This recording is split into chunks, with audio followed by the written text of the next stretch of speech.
Hi everyone, it's Emily from Life So Savory, and today we are sewing an adorable rope Easter basket.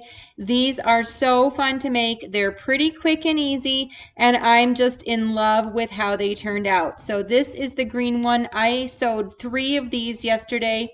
It took me an afternoon and I love it. So here's the settings for the width and the length of the zigzag. In the center, you're going to want to create a tight little coil. The center is about 1/3 of an inch, and then you're just going to coil around it.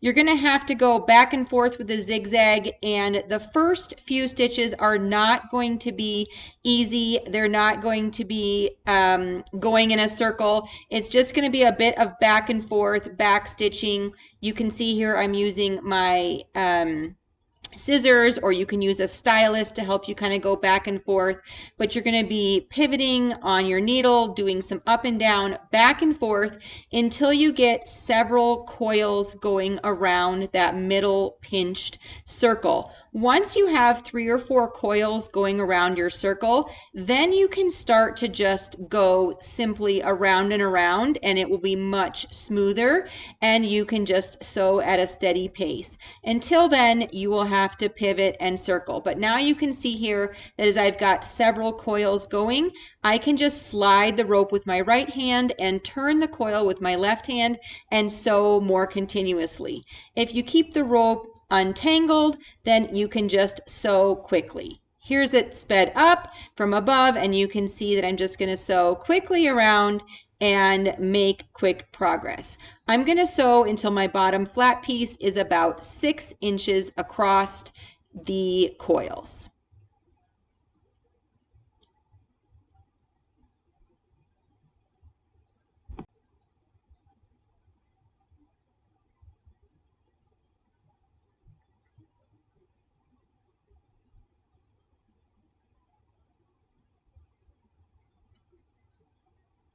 The links for all of the supplies that I'm using, which is literally just rope, are in the blog post, which is in the description of this video, and you can find all the details on Life So Savory.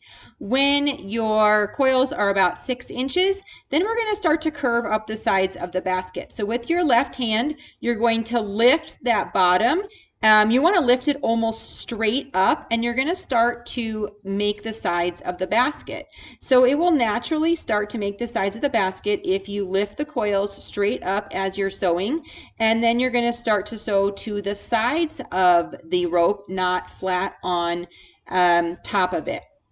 So you can see here, I'm just going to sew again. I'm turning with my left hand, feeding the rope with my right hand. It's a pretty continuous motion. The only time I'm stopping is really to untangle my rope, which came in kind of a tight bundle, and so that's why I have to keep uncoiling it.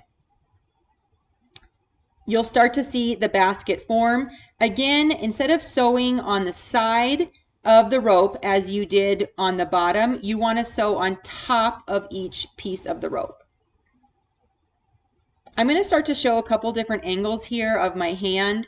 I know it's kind of tricky to see, so I'm going to try to get on top of it. But with my thumb here, I'm trying to press the rope side down flat on my sewing machine, and then with my index finger on my right hand, I'm keeping the rope coils stacked on top of each other to try to keep the sides of the basket as flat as possible. So the natural shape that the basket wants to make is a bit more sloped outward, and I'm trying to make them go straight up. It's a bit of a forced effort, and my thumb did get sore here. Again, I'm going to try to keep showing you a couple different angles. You can see here I'm pressing with my thumb of my right hand down flat, and then with my index finger I'm pressing that rope on top so it's stacking on top. My left hand is continuing to turn the basket and keeping it pressed up against the side of the sewing machine, keeping it pushed up to try and stack those coils on top as much as possible.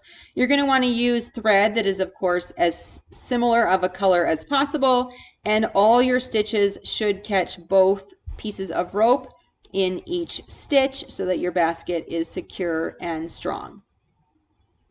You're going to continue sewing your basket until it has reached the height where you either want to stop or where you want the handles to go. So I wanted my handles to be about a 1/2 inch from the top.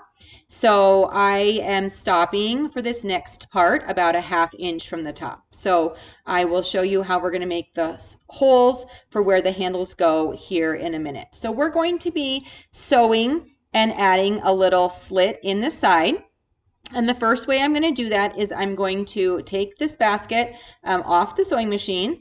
And I did that, and it ended up working out perfectly because the bobbin ran out. So on all these Easter baskets that I made, I actually sewed through a full bobbin. So this basket size right there, that blue one, that was using a full bobbin. So I had filled the bobbin before I started, and I had sewed through a full bobbin to get to that point. So at that point, I decided I was going to add the handles. So I marked both sides of my basket evenly across. So the basket handles would be on both sides, and I marked them with a clip for placement. You could use a fabric marker.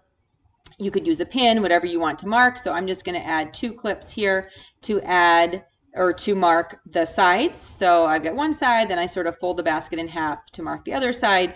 Super scientific there. And then when I get to that point on the basket, I'm not going to sew the rope to that point of the basket for about 1 inch. So I'm just going to sew on the top piece of rope when I get to that clip. So I'm not attaching the stitches to both sides of the rope for that 1 inch. I'm just going to sew it to the top part of my rope, which is generally what you don't want to do. Actually, I'm just sewing it to the bottom part here, and then I'm leaving that top rope loose, and then I'm pressing the top rope back together, and then I'm catching it, and I'm continuing to sew around. So now I have about a 1 inch gap in my rope basket, and we'll continue to leave that 1 inch gap. So now when I get to this next clip, I'm going to do the same thing. I'm going to leave a little bit of gap in my rope. So only on the bottom rope, leave the gap, and then catch the top rope again after that 1 inch space. So next time when I get around to that gap, I'm going to sew like normal, and I'm going to catch both of the ropes. So here I'm rejoining the ropes, and I just was using my scissors to press it back together because it didn't want to go together, and I wanted it to join right there. So I was just using that to help press it back together. So when I get around to the next part of the basket where that gap is, I'm just going to sew like normal, and I'm going to sew the 2 pieces of rope together. See my gap right there? And I'm going to sew the bottom rope on the left and the top rope on the right, leaving the gap on the left. And now that gap will be there for all of the circles that I add on top of it. For my baskets, I added 3 loops of rope, 3 rows of rope on top of the gap. So continue sewing. There's my gap. Continue sewing for 3 more rows of rope on top of those gaps to finish the basket.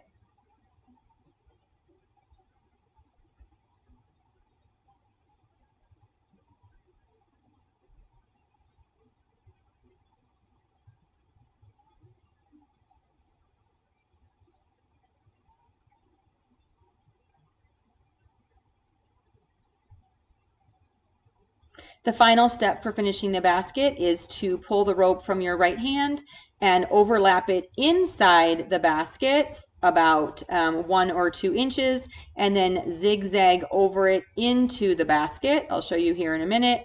And then once it's been zigzagged over, you're going to cut it off with some scissors, and then you're going to go back over it and zigzag, zigzag, zigzag to cover all of the loose ends of the rope that may fray.